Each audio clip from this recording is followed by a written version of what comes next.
Excuse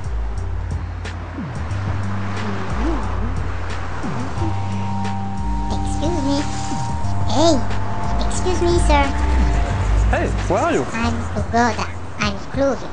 I'm just curious about what are you doing? You are not a tourist, and this is not a museum, so...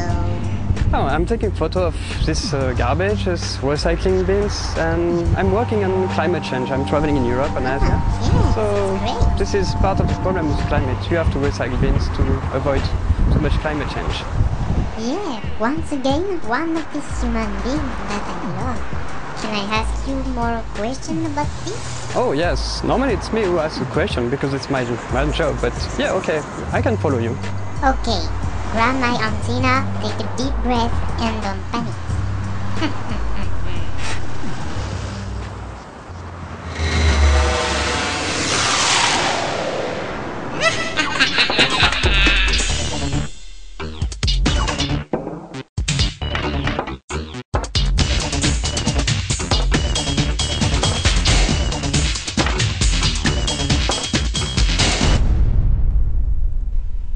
So, who are you and what are your activities in your human being life? Well, I'm Benoît Kubiak.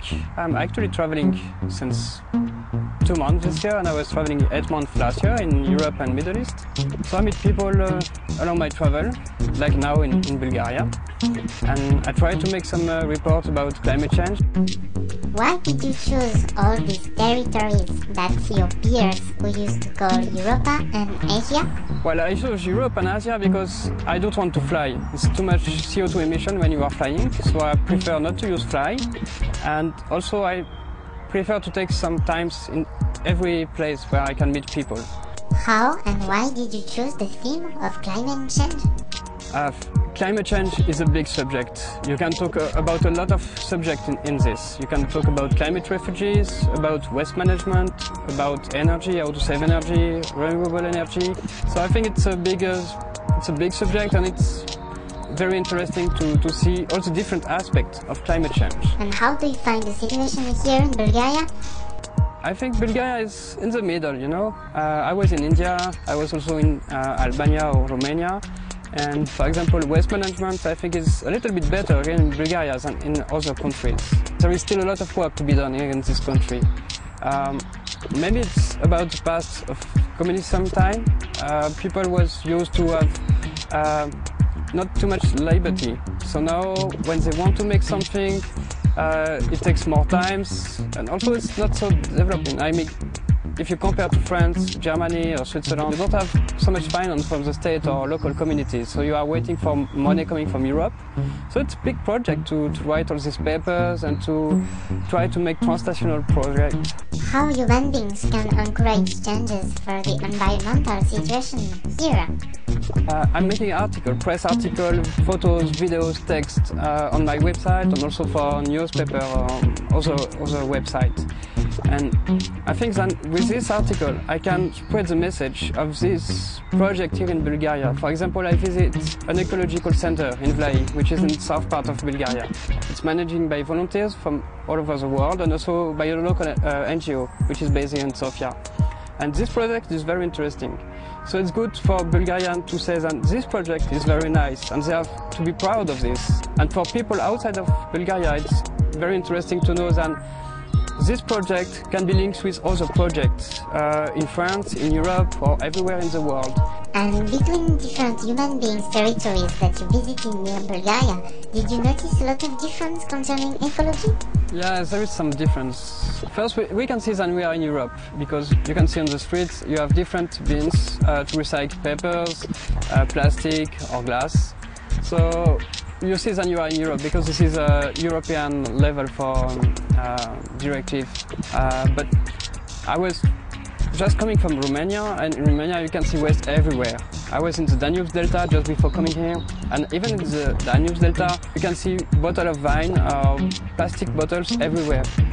So I think it's a little bit better here in Bulgaria. And in your daily life, how do you respect these ecological ideas? So I try to travel without fly, as I said already, to have lower carbon footprint. I try to use also ecological products. I mean, for toothpaste, for shower gel, and I try as much as possible to recycle my waste. Is the attitude of one human being can have an impact on the environment and the future of this planet?